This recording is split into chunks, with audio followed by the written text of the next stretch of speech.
Bonjour, bonsoir. Le présent TP s'intitule La maison connectée. Nous assumerons dans le cadre de ce TP que toutes les configurations ont d'ores et déjà été faites. Alors, dans un premier temps, nous tenterons de connecter notre ventilateur que voici au Home Gateway directement installé à la maison. Alors, sans plus tarder, cliquez sur le ventilateur. Voilà, par défaut, nous y sommes déjà. Cliquez sur Settings. Voilà. Et sélectionnez, n'est-ce pas, l'option Home Gateway pour la connexion au Home Gateway. Voilà. Alors, nous allons nous assurer de sa connexion au Home Gateway à l'aide de notre tablette posée à même la table. Voilà. Allez à Desktop. Desktop, vous glissez cette barre. Vous sélectionnez IoT Monitor. Et comme vous pouvez le voir, le ventilateur est connecté au Home Gateway. Très bien. Alors, nous refermons cette interface. Voilà. À présent, nous allons connecter le ventilateur plutôt à un serveur distant situé dans le nuage Internet que voilà. Voilà. Bien. Voilà. Décochez cette fois-ci l'option Home Gateway et cochez plutôt l'option Remote Server. Voilà.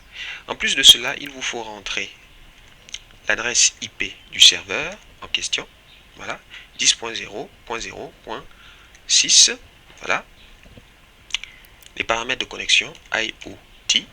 Vous pouvez copier et coller. Voilà. Bien. Et vous cliquez pour finir sur Connect. Alors, nous obtenons un refresh, preuve que la connexion s'est parfaitement effectuée. Mais nous allons le vérifier. Alors, nous allons le vérifier cette fois-ci avec notre PC posé là, pourquoi pas. Voilà, cliquez dessus. Allez à Web Browser. Voilà.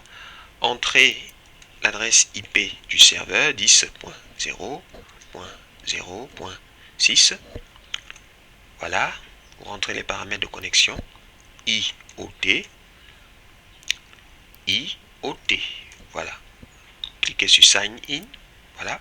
Comme vous pouvez le voir, le ventilateur est connecté à notre Home Gateway.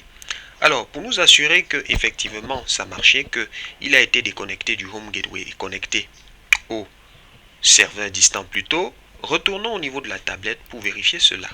Alors, nous cliquons dessus. Voilà.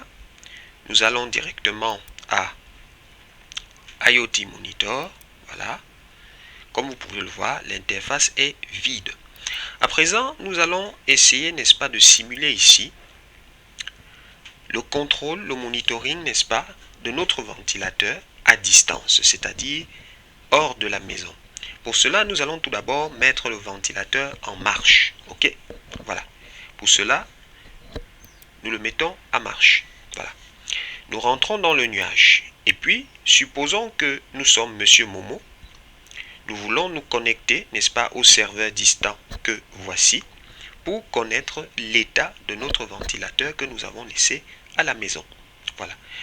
Vous cliquez sur le smartphone, vous allez à Desktop, Desktop Web Browser pour la connexion au serveur distant. Vous rentrez l'adresse IP tout simplement, 10.0.0.6. Voilà. Vous rentrez les paramètres de connexion IoT. Oui, voilà. Vous pouvez copier. Voilà. Et vous collez. Voilà. Sign in.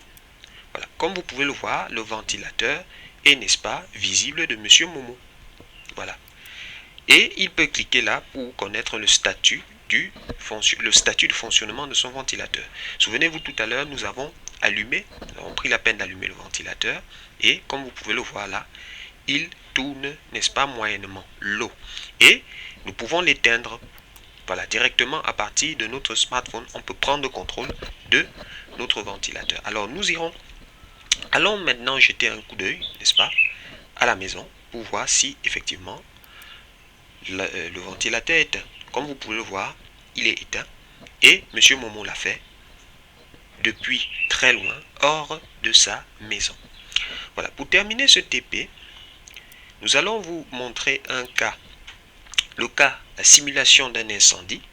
Alors, l'incendie demande une réaction prompte et ne nécessite pas nécessairement que M. Momo soit mis au courant.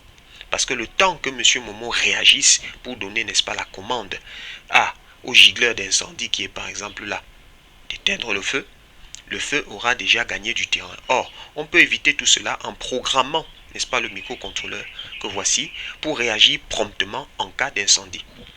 Trêve de bavardage, faisons un petit test pour voir ce qui se passe lorsque, n'est-ce pas, notre moniteur d'incendie qui est là détecte le feu, ce qui se passe.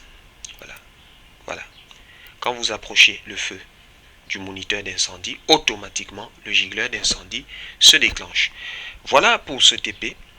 Merci.